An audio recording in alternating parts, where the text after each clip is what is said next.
evening, everyone. I'm Mike Veasey. Welcome to Mike's Alternate Reality Show, the talk show I put together to talk to creative people that are out there pursuing their passions. Later on, we'll meet theater producer Gary Bradley. But first up is entrepreneur and voice and speaking coach Christine Miskinis. Christine, welcome to the show. Thank you for coming to Staten Island. Thank you, Mike, for having me. It's great to be back. We're old friends. It's great to see you again. Thank you. It's good to be here. So you have transitioned. I knew you in local theater. We did a couple of shows together, and you were magnificent. Thank you. So were you. But you moved to Jersey. Yeah. So I didn't see you around much. Yeah. Then social media happened. I started seeing you on Facebook and everything. And you just seem to be doing so much. Tell me about what you're up to. So right now, I'm the owner and founder of Rock It Out Woman. And what I do is I support women in getting their voices out there into media, publications, TV, just really marketing themselves and being the brand of their business so they can drive traffic to their business and to their mission and their messages. So voice is all about speaking and communicating who you are and what you stand for. That seems more important than ever. I mean, here in our pandemic where every meeting is on a camera or on a screen, and it is a whole different way of talking. You know, you don't think of it, and I think the younger generation might be more used to it than someone in my age, at least. So tell me, how do you go, like what are you teaching? What are you teaching your clients? Well, basically, I like to look at the passion behind the person. What's the driving, motivating factor, right? Like, why do they want to be on camera? What is theirs to say and to share? And then the level of authenticity. So that comes back to like who they are, who they've been, their life experiences, because that breeds the transparency that we want from our leaders and our influencers. We want to know like what's happening in their lives, what they're passionate about, what lessons they've learned, what they can impart us with, the wisdom they can impart on us with, you know? So it's really about being magnetic on camera, getting your message across, and really owning your charisma that you have, that we all have. But we don't know how to like bring that to life. How do you have a show like this and really have people that are confident in speaking up and sharing themselves in a way that people listening are like, wow, yes, I want that too. What's the most common mistake you see your new students, your new clients making, like when you first meet them? Well, this is something I've always appreciated about you, Mike, because what they come with wanting to have a script in place. They come with like a false sense of security that they need to memorize some script, what they want to say, and then they're always like looking, is that good enough? Did that sound right? Second guessing themselves. So I like to remove all of that and go back to a place of like live shows, live streams, live videos. We have all these social media platforms. Everything is now a story, a feed, some type of video thing, you know, that's exciting. And the only way you can have that excitement is when you're in a space of unknown. What comes next? So for you, being on stage with you is like you thrive in that environment. I think we all do. But we've grown up playing it really safe. Yeah, I've done improv, you know, for about 20 years. And I'm not a great improviser, but the big lesson they teach you is, improv is improv. You're making it up on the spot. And the worst thing you can do, you want to do bad improv, have an idea of what you're going to do before you go out there. Like, think of a joke you're going to work in there, and the scene will die on the stage because you're forcing something instead of just riding the wave and going where the energy wants you to be. Exactly. So, and that's a craft. That's an art. It's the arts to be able to communicate in that way, express yourself in that way, show up, you know, share your message in that way. It's very, very powerful. And it's something that people are now yearning for. We're yearning to see that realness from our leaders, from our performances. There's nothing, you know, that's like that radiance of that pure person's potential that comes to life in a show like this. Interesting. Yeah, I do stand-up as well, and George Carlin defined stand-up comedy as a scripted medium that has to look spontaneous. So he's basically saying that, you know, something similar. It's like if you go out there and just recite it word for word like you've done it 100 times before, people are going to see right through it. Yeah. So what has been your biggest success story? Like is there one client in your head you're like, yes? Well, so for me, my biggest success story has been having the level of impact that I really desire to have. So I hosted a live event in New York City where I had women entrepreneurs who had these beautiful messages, and I had them on stage with me. I had Marianne Williamson was my keynote speaker. So do you know who Marianne Williamson is? I don't. I'm not going to fake it. Yeah. I tried to fake it. You know, so she's connected to Oprah. She's kind of along those lines. And to me, it was seeing a woman who's empowered in the world, who's getting her voice out there, who's successful, and who's really standing for something bigger than herself, than her own business, you know. More of like societal change platform, like what moves society forward. So I had this huge event. All the women there learned. We broke out in these groups, and they saw us all speak and share our stories, and they connected with all these women. And it was just so phenomenal to see when we can remove the masks, when we can truly be ourselves and value that and share that with one another, it's priceless. So these women went on to do exactly what I had hoped they would do, which is gain the public attention, be in media, publications, online, offline. I think it was like 85% of the women went on to do really big things after that event. And it was called Rock Your Voice Woman. That's an amazing statistic, 85%. I mean... Yeah, about 150 women. Wow. I mean, you send that invitation, you're lucky if you get 30% to show up, and you got 85% to act on what you taught them. Yes. And that, you know, that's all. So rock it out is like people say, well, are you going to help me find my voice? I'm like, yeah, we'll do that. That's not what excites me. We all have a voice. We just talk to ourselves in our heads all day long. Sure. So now you add the feeling of passion and something outside that you want to connect into. There's so many different things. We know this from media, from even if you wanted to go politics or however you want to get out into the world. There's so many different podcasts we talked about. Yeah. Any kind of online magazines. It's like, who's already doing it out there that you can partner with? And that was the idea, was like, let's get our voices out there. I know you have a message. I'll help you clarify what that is in a way where you feel confident in knowing, wow, this is my truth. So I am a voice coach. I don't know if you know this, because I had precancer in my esophagus 18 years ago. No, did not know that. So, and it was right around the time when I stepped away from doing theater because I just ended up very sick. I was ending up in the hospital 3 times a month. All of these things were happening to me. I couldn't figure out what was going on. That must have been so scary because you were an actress. You were a theater major. I met you doing shows, so you were doing it. Yeah. And wow. And behind the scenes, so like it just got to the point, it got so bad, and the doctors were like, there's nothing we can do for you right now, keep taking the medicine, and when it becomes cancer, then we can go in. And I was like, whoa, you know, in my 20s, that was my defining moment. So I actually had this moment with the doctor. I heard my own inner voice for the first time, which we all have an inner voice. That's why I'm saying, rock your voice. And it just said, go off, allow your body to heal, all is well. So I was like this fiery girl, you know, doing all the things, pushing. I mean, I was teaching, I was doing community theater, I was tutoring, I was working out, I was dating, I was finishing my degrees and masters in education.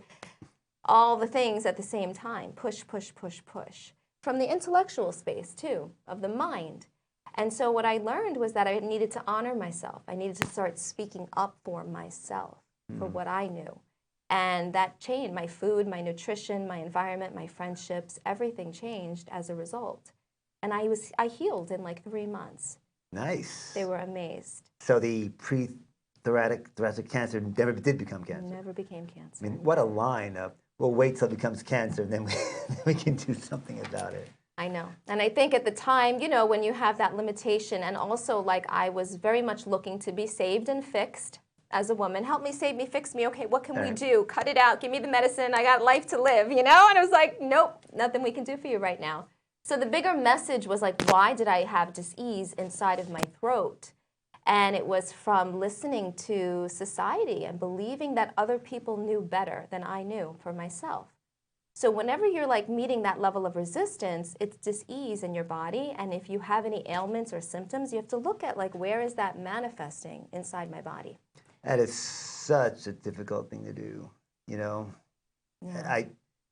I know my dad passed away tragically about 20 years ago, and he listened to every word his doctor said, and it didn't go well. I know. So right. So that's the whole thing is like, so we say confidence. So confidence is an inner knowing. It's an inner authority. yeah. It doesn't mean I'm better than anybody else. It's like, I know who I am. I'm good in my own skin. I make the decisions from that place, and everything is good, you know? And that's it. It's just like, you've got to listen to the experts and process the information, and compare it to the information that your body is giving you, or your mind is giving you, My daughter had a problem last year. Brought her to a doctor in the morning. They said, it's minor, it's gas, whatever they said. Went home. She still didn't feel well. Brought her to another doctor in the evening. They poo-pooed it. We went home. We're sitting in her apartment. She's like, Dad, I'm scared. I'm like, oh, you're scared? Got back in the car, went to an ER, and a surgeon determined it was an ovarian cyst, and it was bad. And it was, 3 hours later, we're in surgery. But the fact is, I kept... She's a bright kid. She's always paid attention to her diet. She's an athletic person. So for her to still say she's scared, my wife's like, the doctor said to wait till tomorrow. I'm like, not wait until tomorrow. That's right. Until tomorrow. Yeah. So and I'm not a genius. It sounds like, oh, what a hero I am.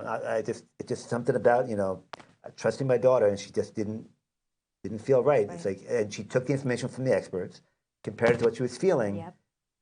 And it wasn't settling her feelings. Right. And that's what made me keep going. Yep.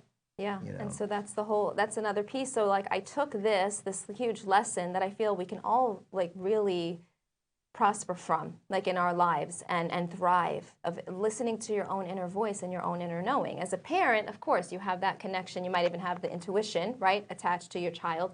But as an individual, how much do you actually honor your voice and your truth?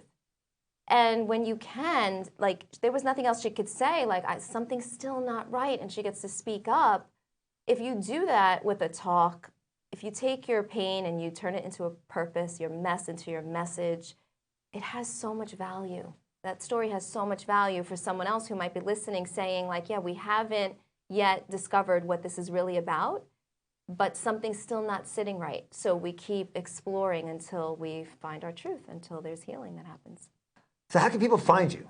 Find your services? So you can go to Google and just type in Rock It Out Woman, and you'll find me there. And we'll see a picture, I'm sure. You'll see a picture. And I'll recognize you. Yeah. Well, Christine, it's been delightful seeing you again. You look wonderful. You haven't aged at all in the years since we were on stage together.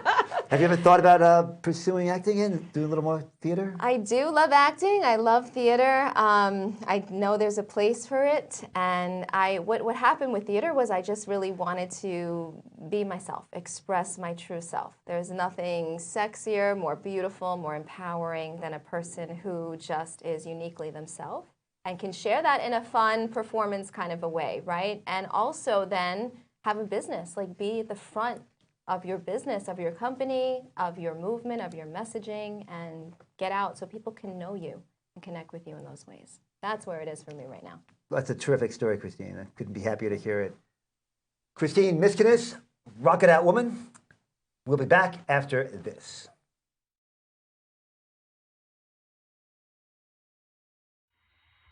Hey, I'm gonna go outside with some friends. Where's a mask? Oh, I don't need a mask. Don't be a dummy. Wear a mask. Blue side out. Pinch the nose. There. Now you can go outside. Be a hero today and wear your mask when you go outside to stop the spread of COVID-19. What if you don't have a mask? You can always make one at home like I did.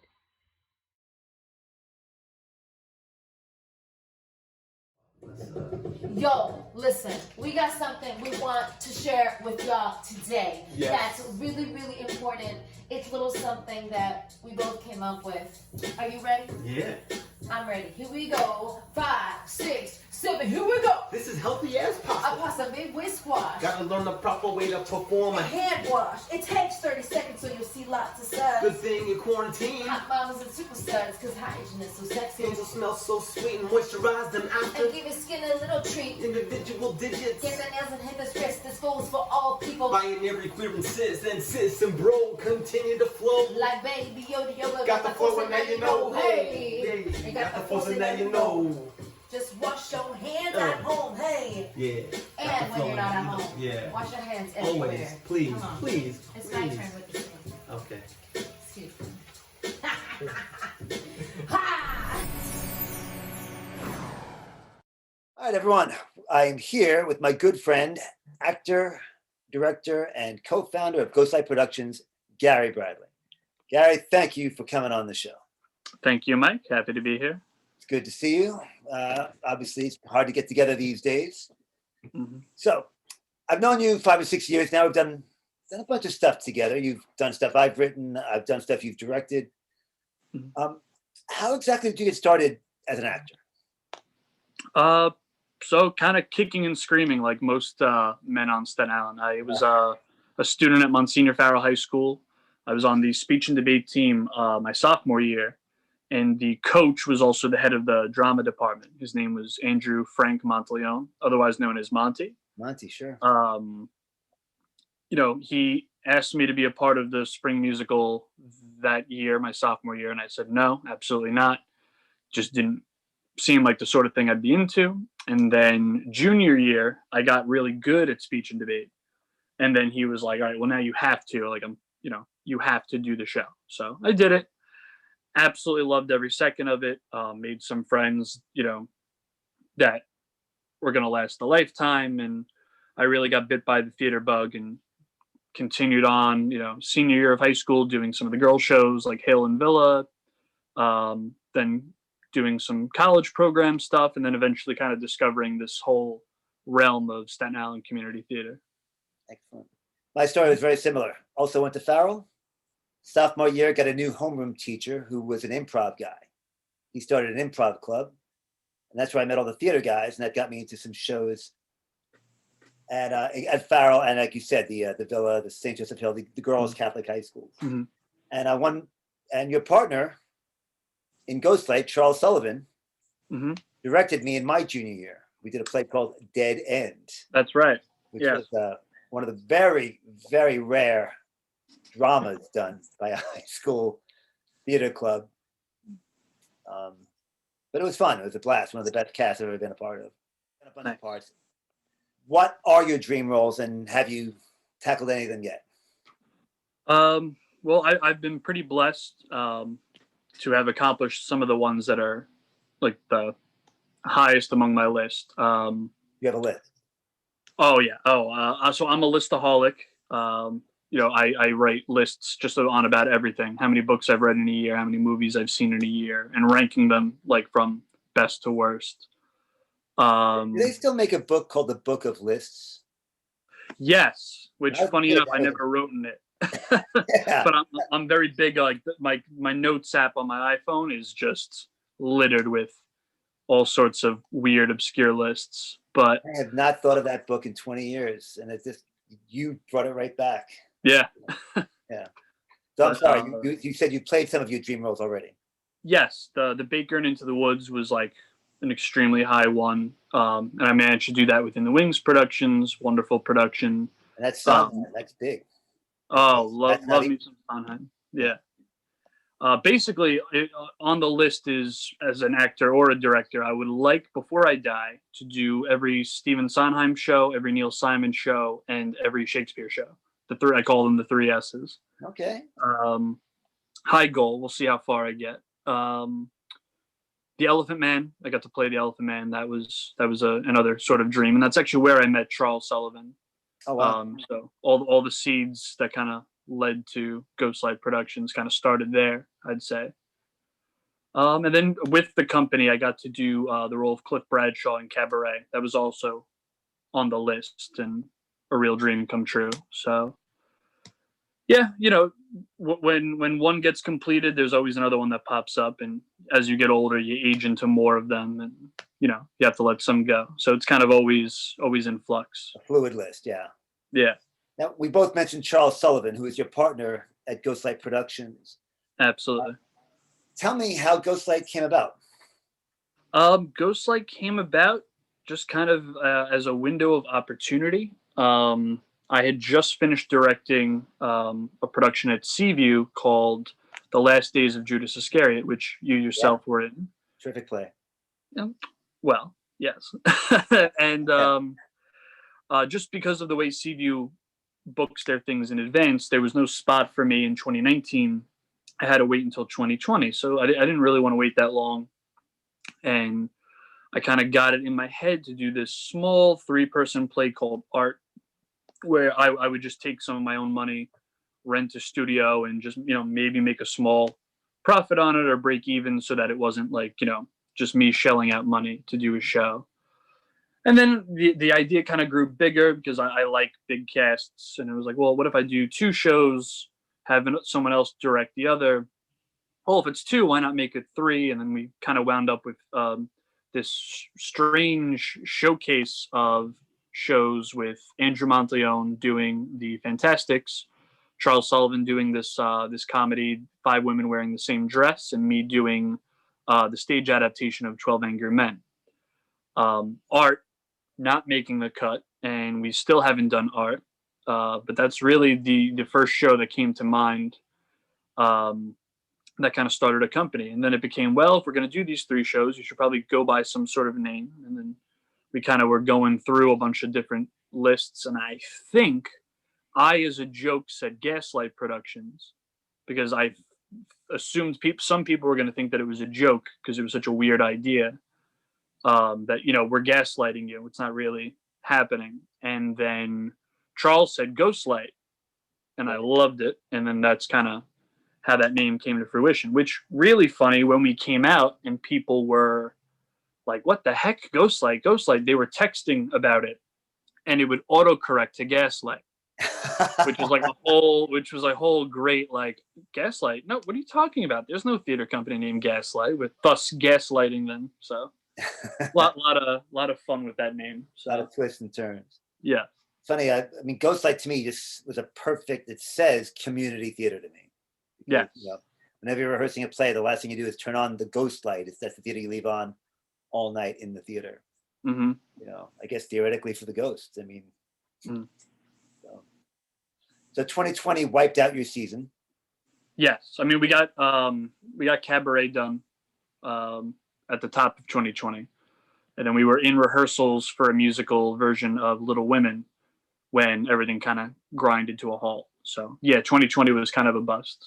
Yeah. Well, Cabaret was terrific. I can't say it enough. Yes, It definitely was. That was. And sad how timely that show was. Yeah. So but now you're going to be directing for virtual theater. Yes. You're a director this year for the Scenes from the Staten Island Ferry 2021 from Sundog Theater, which I'm sure they were planning on doing it live, but since they can't, they're shifting to virtual, which is good. Keep the program going. How do you like directing for an online audience? It's interesting. It's a different kind of beast. I mean, there's always that difference between film acting and stage acting. So I feel any actors who have some sort of film experience, they kind of have a step up when it comes to this new format. Because even though it's staged productions, you're kind of fixed with that camera, right? On you, and the camera doesn't. You can't really hide anything on the camera, so you kind of have to, kind of ground yourself a little more and be a little less bombastic, theatrical. Right. So it's interesting, and it's interesting to see like certain people really take a shine to it, and some people, not, for lack of a better word, or just it's kind of rediscovering yourself or kind of resetting the table. Like audition wise, I was blessed with a lot of great auditioners, but the people that stood it out to me were the ones that, by using the camera, allowed themselves to use their voice more as an instrument, kind of conveying the message than expression or, extreme emphasizing of words the way you would do on a stage. Yeah. So that'll be something to explore while we undergo this project for sure. Yeah, it's an interesting mesh of theater and television. Hmm. It's a little less of both, but a little more. I wouldn't say more. More. Well, Yeah. what I was looking for is it's a different animal. It's a new thing. Unique. Yeah. I guess unique is the word I was Mhm. looking for. So, yeah, like I said, if you can't do, if you want to do theater, do theater. If you can't, you can do virtual. If you want to do TV, do TV. If you can't, do virtual. So Right. it's what we got right now. Hmm. So, but I'm interested in seeing what Sundog does. I've written a play that they're doing as well. So That's right. very curious to see how it comes out. Hmm. And do you know what Ghostlight will be coming back with when the theaters do open again? We've been having a lot of conversations about that. We would like to try to have some semblance of a season in 2021. Obviously the vaccine coming is great news, and hopefully maybe in the summer months, after these holiday spikes and more vaccines can get out, we'll be in a place where we can do some sort of outdoor theater in the summer. Dr. Fauci, I think 2 or 3 weeks ago, said that if all goes well, Broadway could come back as early as the fall without any restrictions or, half capacity, which obviously they need full houses in order to break even. Right. So, I'm hoping by the fall maybe we can have 1 or 2 indoor plays. But, we're constantly talking and trying to figure out what the best path is. We recently put into the rights for some things, namely The Grapes of Wrath, which I think would really lend itself to the outdoors and kind of fits. Sure, yeah. Yeah, and kind of fits in Ghostlight's theme of literary inspired pieces. A lot, kind of by accident, it seems a lot of what we did in that first season kind of circled back to some classic literature or some variation of history. So I'd like to keep that ball rolling. And I think it's timely. Ordinary people in sort of an epidemic, the Dust Bowl versus coronavirus. So, we'll see, maybe, but that's what I'm looking at least. And then after that, who knows? But hopefully some great stuff, and hopefully real soon. Yeah. Mhm. Yeah. Well, it's funny because ordinarily you'd say, I'll be here in no time, but that's not the way it feels. This pandemic has not felt like that at all. So. Months go by like, in a blink, or they feel like 6 months. Like I feel like March felt like a year, and then from April to July was like a snap, and then August for some strange reason was really long, and then we kind of went back to this like head it's almost been a year, and that's really hard to believe that we're coming up on a year from all of this. Yeah. Gary, thank you for coming on the show, and thank you for all your good work. I look forward to working with you again. Absolutely, Mike. When this all goes away. Yes. Okay. I will see you soon. See you soon, Mike. Thank you. Well, that's all for this episode of Mike's Alternate Reality Show. I want to thank my guests, Gary Bradley of Ghostlight Productions and speaking coach Christine Miskinis. You can Google Rocket Out Woman to find out more about her services. And I want to thank you for watching Mike's Alternate Reality Show. I'll see you next time. Good night.